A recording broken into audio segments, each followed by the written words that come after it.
সাধারণ লোহা বা পাথরের টুকরো মনে করে বিশাল অবিস্ফোরিত বোমার উপর কাপড় কাচতেন এবং দিনের পর দিন কোড়াল দিয়ে লাকড়ি কাটতেন স্থানীয়রা। জানা যায়, বছরের পর বছর পড়ে থাকা ওই বোমাটি দ্বিতীয় বিশ্বযুদ্ধের সময়কার একটি ভয়ঙ্কর অবিস্ফোরিত বোমা।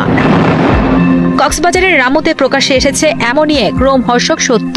বোমার বিষয়টি জানাজানি হওয়ার পর থেকেই এলাকা জুড়ে বইছে চরম আতঙ্কের ঢেউ। আমরা এইখানে আতঙ্কে পাড়া প্রতিবেশী ঘুমাতে পারতেছে না, ছোট বাচ্চা ছেলেরা আসতে পারতেছে না, খেলতে পারতেছে না, ওরা সবাই আতঙ্কের মধ্যে আছে। কক্সবাজারের রামুর লট উখিয়ার ঘোনার তছাখালী এলাকায় বহু বছর আগে মাটি কাটতে গিয়ে এই 4 ফুট লম্বা ও 4 ফুট পুরু সিলিন্ডার আকৃতির বস্তুটি পাওয়া যায়। স্থানীয়রা এর গুরুত্ব না বুঝে পুকুর পাড়ে ফেলে রাখেন এবং সেটিকে গৃহস্থালী কাজে ব্যবহার করেন।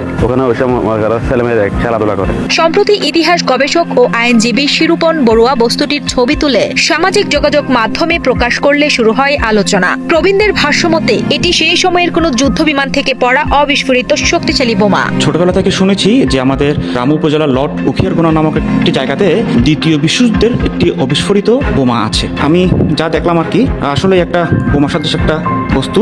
বোঝা গেল যে আসলে এটা সম্ভবত জাপানিজ বোমা না, এটা হচ্ছে মিত্রবাহিনী অর্থাৎ ব্রিটিশদের বোম হতে পারে। খবর পেয়ে রামু থানার পুলিশ দ্রুত ঘটনাস্থলে গিয়ে জায়গাটি লাল পতাকা দিয়ে ঘিরে ফেলে।